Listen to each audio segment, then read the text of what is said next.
बच्चों, कनेक्टेड में आपका स्वागत है।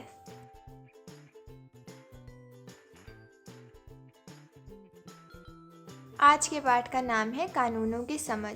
इस पाठ में देश के कुछ कानून कैसे बनते हैं और कैसे वे कानून विवादास्पद बन जाते हैं, इसके बारे में जानकारी हासिल करते हैं। चलिए बच्चों, शुरू करते हैं आज का पाठ। बच्चों, आप कुछ कानूनों के बारे में जानते होंगे। शायद आपको शादी की उम्र सीमा या वोट के अधिकार की उम्र सीमा का पता होगा। आप शायद संपत्ति को खरीदने बेचने के कानूनों को भी जानते हों। अभी तक आप यह जान चुके हैं कि कानून बनाने की जिम्मेदारी सांसद की होती है। क्या ये सभी कानून लागू होते हैं? नए कानून किस तरह अस्तित्व में आते हैं? क्या कोई कानून अलोकप्रिय या विवादास्पद भी होता है? नागरिक के नाते हमें ऐसी परिस्थितियों में क्या करना चाहिए? उदाहरण के लिए एक स्थिति को समझें। एक सरकारी अधिकारी के बेटे को 10 साल की कैद सुनाई जाती है। इस वजह से वह सरकारी अधिकारी अपने बेटे को भागने में मदद करता है। यह सीधे सीधे कानून का उल्लंघन है। जैसा कि आप इकाई 1 में पढ़ चुके हैं कि राष्ट्रवादियों के बीच इस बात पर पूरी सहमति थी कि स्वतंत्र भारत में सत्ता के मनमाने इस्तेमाल की कोई गुंजाइश नहीं होनी चाहिए। इसलिए उन्होंने संविधान में कई ऐसे प्रावधान जोड़े जो कानून पर आधारित शासन की स्थापना के लिए ज़रूरी थे। इनमें से सबसे महत्वपूर्ण प्रावधान यह था कि आज़ाद भारत में सभी लोग कानून की नज़र में बराबर होंगे। हमारा कानून धर्म, जाति और लिंग के आधार पर लोगों के बीच कोई भेदभाव नहीं करता। कानून के शासन का मतलब है कि सभी कानून देश के सभी नागरिकों पर समान रूप से लागू होते हैं। कानून से ऊपर कोई व्यक्ति नहीं है, चाहे वह सरकारी अधिकारी हो या धन्ना सेठ हो, और यहाँ तक कि राष्ट्रपति ही क्यों ना हो। किसी भी अपराध या कानून के उल्लंघन की एक निश्चित सज़ा होती है। सज़ा तक पहुँचने की भी एक तय प्रक्रिया है जिसमें व्यक्ति का अपराध साबित किया जाता है। लेकिन क्या हमेशा से ऐसा ही था?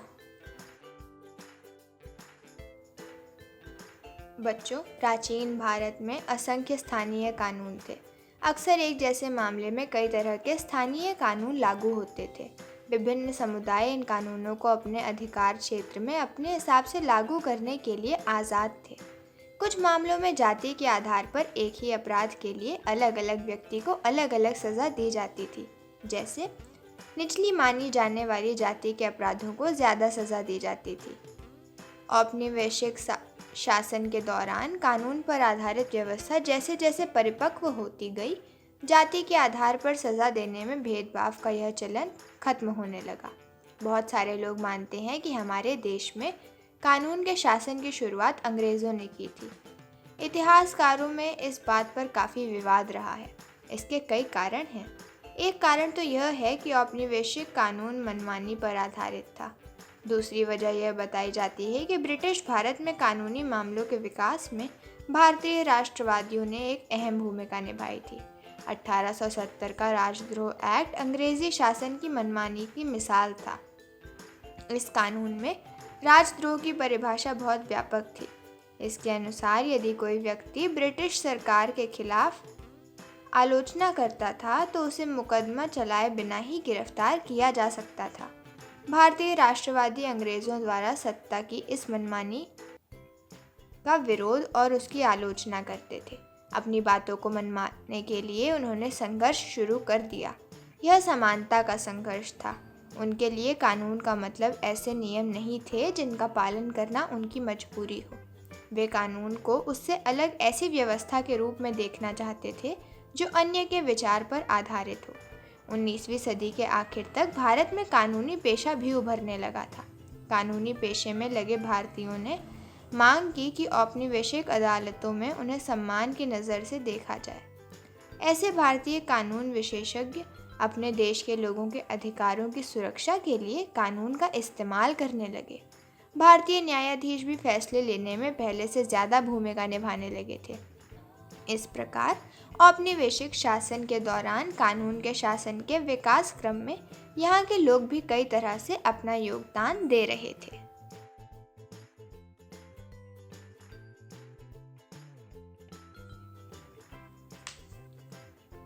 रौलत एक्ट अंग्रेज़ों की मनमानी का एक और उदाहरण था। इस कानून के जरिए ब्रिटिश सरकार बिना मुकदमा चलाए लोगों को जेल में डाल सकती थी। महात्मा गांधी सहित सभी भारतीय राष्ट्रवादी नेता रौलत एक्ट के सख्त खिलाफ थे। भारतीय विरोध के बावजूद 10 मार्च 1919 से रौलत एक्ट को लागू कर दिया गया। पंजाब में इस कानून का काफ़ी विरोध होता रहा।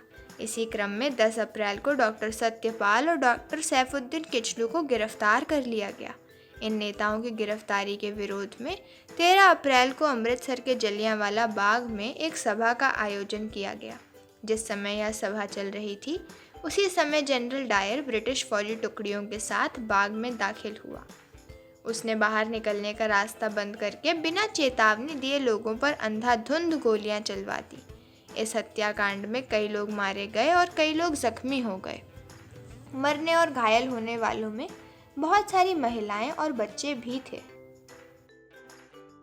बच्चों, संविधान को स्वीकृति मिलने के बाद यह दस्तावेज एक ऐसी आधारशिला बन गया जिसके आधार पर हमारे प्रतिनिधि देश के लिए कानून बनाने लगे। हर साल हमारे प्रतिनिधि कई नए कानून बनाते हैं और कई पुराने कानूनों में संशोधन करते हैं। कक्षा 6 की पुस्तक में आपने 2005 के हिंदू उत्तराधिकार संशोधन कानून के बारे में पढ़ा होगा। इस नए कानून के मुताबिक बेटे, बेटियां और उनकी मां तीनों को परिवार की संपत्ति में बराबर हिस्सा मिल सकता है। इसी प्रकार प्रदूषण को नियंत्रित करने और रोजगार मुहैया कराने के लिए भी नए कानून बनाए गए हैं। लोग ये फैसले कैसे लेते हैं कि एक नया कानून ज़रूरी है? वे कानून का प्रस्ताव कैसे पेश करते हैं? इनके बारे में आप अगले हिस्से में पढ़ेंगे। नए कानून किस तरह बनते हैं? कानून बनाने में सांसद की एक महत्वपूर्ण भूमिका होती है। यह प्रक्रिया कई तरह से आगे बढ़ती है। आमतौर पर सबसे पहले समाज के विभिन्न समूह ही किसी खास कानून के लिए आवाज़ उठाते हैं। यह संसद की जिम्मेदारी है कि वह लोगों के सामने आ रही समस्याओं के प्रति संवेदनशील हो। बच्चों, हम देखेंगे कि घरेलू हिंसा का सवाल किस तरह संसद के सामने आया और घरेलू हिंसा की रोकथाम पर कानून बनने की प्रक्रिया क्या थी। जब परिवार का कोई पुरुष सदस्य, आमतौर पर पति, घर की किसी महिला, आमतौर पर पत्नी के साथ मारपीट करता है, उसे चोट पहुंचाता है या मारपीट अथवा चोट की धमकी देता है तो सामान्यतः इसे घरेलू हिंसा कहा जाता है। महिला को यह नुकसान शारीरिक मारपीट या भावनात्मक शोषण के कारण पहुंच सकता है। यह शोषण मौखिक, यौन या फिर आर्थिक शोषण भी हो सकता है। घरेलू हिंसा कानून 2005 में महिलाओं की सुरक्षा की परिभाषा ने घरेलू शब्द की समझ को और ज़्यादा व्यापक बना दिया है। अब ऐसी महिलाएं भी घरेलू दायरे का हिस्सा मानी जाएंगी जो हिंसा करने वाले पुरुष के साथ एक ही मकान में रहती हैं या रह चुकी हैं।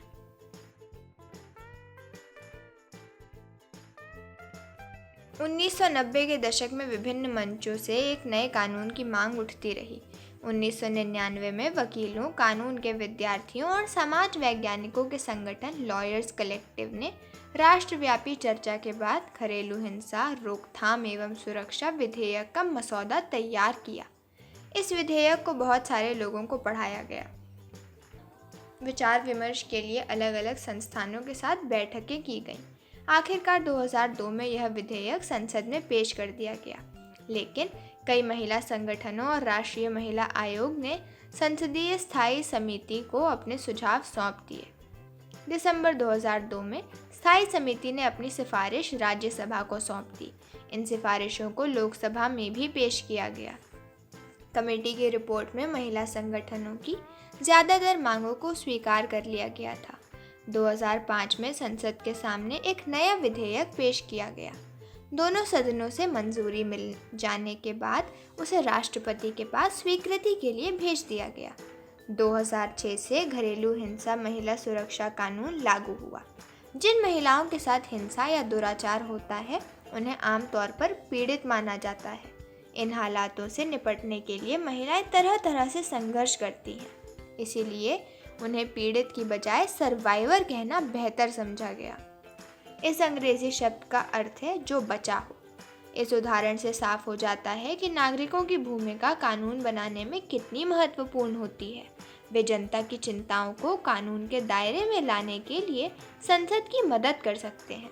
इस प्रक्रिया के हर चरण में नागरिकों की आवाज़ बहुत मायने रखती है। यह आवाज़ टेलीविज़न रिपोर्टों, अखबारों के संपादकीयों, रेडियो प्रसारणों और आम सभाओं के ज़रिए सुनी और व्यक्त की जा सकती है। इन सारे संचार माध्यमों के ज़रिए संसद का काम ठोस और पारदर्शी तरीके से जनता के सामने आता है।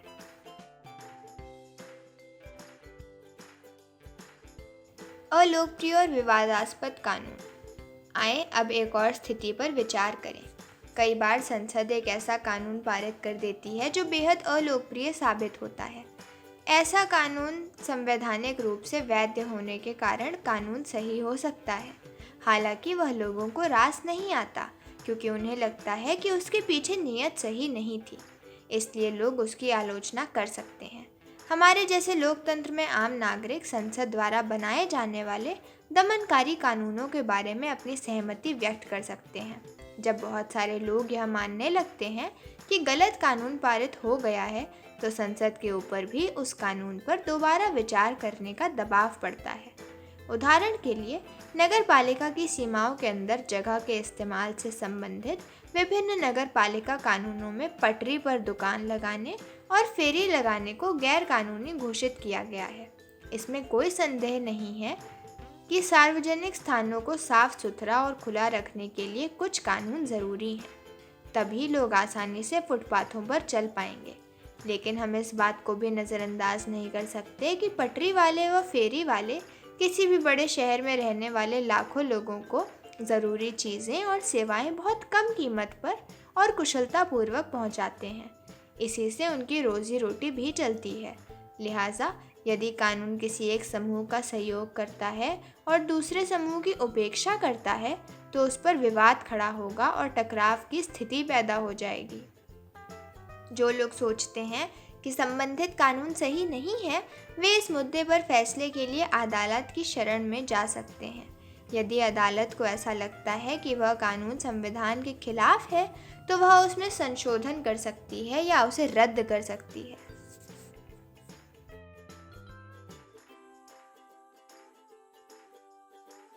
हमें इस बात का ध्यान रखना चाहिए कि नागरिक के रूप में हमारी भूमिका प्रतिनिधियों के चुनाव के साथ खत्म नहीं होती है। इसके बाद भी हम अखबारों और अन्य संचार माध्यमों के ज़रिए इस बात पर नज़र रखते हैं कि हमारे सांसद क्या कर रहे हैं। यदि हमें लगता है कि वे सही काम नहीं कर रहे हैं, तो हम उनकी आलोचना करते हैं। इस प्रकार हमें इस बात का हमेशा ध्यान रखना चाहिए कि लोगों की जितनी ज़्यादा हिस्सेदारी होगी, वे जितने उत्साह से जुड़ेंगे, अतः उतना ही संसद को अपना काम सही ढंग से करने में मदद मिलेगी। जैसा कि आपने कानून के शासन पर केंद्रित पिछले भाग में पढ़ा है कि भारतीय राष्ट्रवादी खेमा अंग्रेज़ों द्वारा थोपे जा रहे मनमाने और दमनकारी कानूनों का विरोध व उनकी आलोचना करते थे। इतिहास में हमें ऐसे बहुत लोग और समुदाय दिखाई देते हैं जिन्होंने अन्यायपूर्ण कानूनों को खत्म करवाने के लिए संघर्ष किए हैं। कक्षा 7 में आपने पढ़ा था कि रोज़ा फॉक्स नामक अफ्रीकी अमेरिकी महिला ने 1 दिसंबर 1955 को एक श्वेत व्यक्ति के लिए बस में अपनी सीट छोड़ने से इनकार कर दिया था। रोज़ा फॉक्स उस कानून का विरोध कर रही थी जो सभी सार्वजनिक स्थानों पर श्वेत नागरिकों और अफ्रीकी अमेरिकी नागरिकों के लिए अलग अलग दायरे तय करता था। यहाँ तक कि सड़कों पर भी दोनों समुदायों की जगह अलग अलग होती थी। रोज़ा फॉक्स का यह इनकार एक ऐतिहासिक घटना थी। इसी के बाद वहाँ नागरिक अधिकार आंदोलन शुरू हुआ, जिसके कारण 1964 में नागरिक अधिकार कानून पारित किया गया। इस कानून के जरिए संयुक्त राज्य अमेरिका में नस्ल, धर्म या राष्ट्रीयता के आधार पर किसी भी तरह के भेदभाव को गैर कानूनी घोषित कर दिया गया।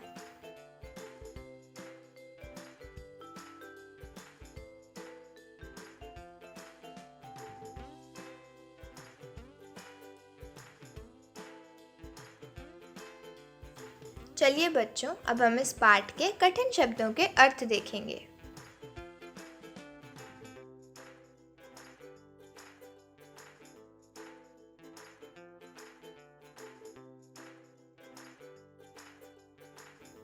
निम्नलिखित प्रश्नों के उत्तर लिखिए।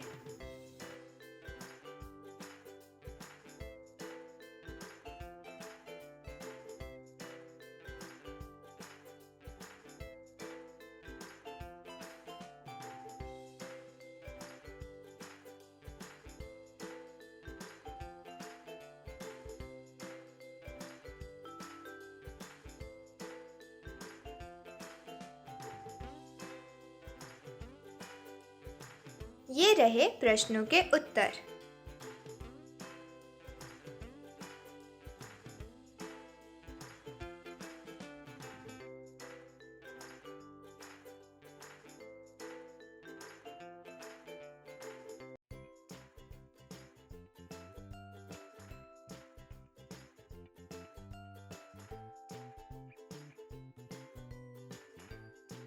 पाठ में कुछ विदेशज शब्दों को लिखें।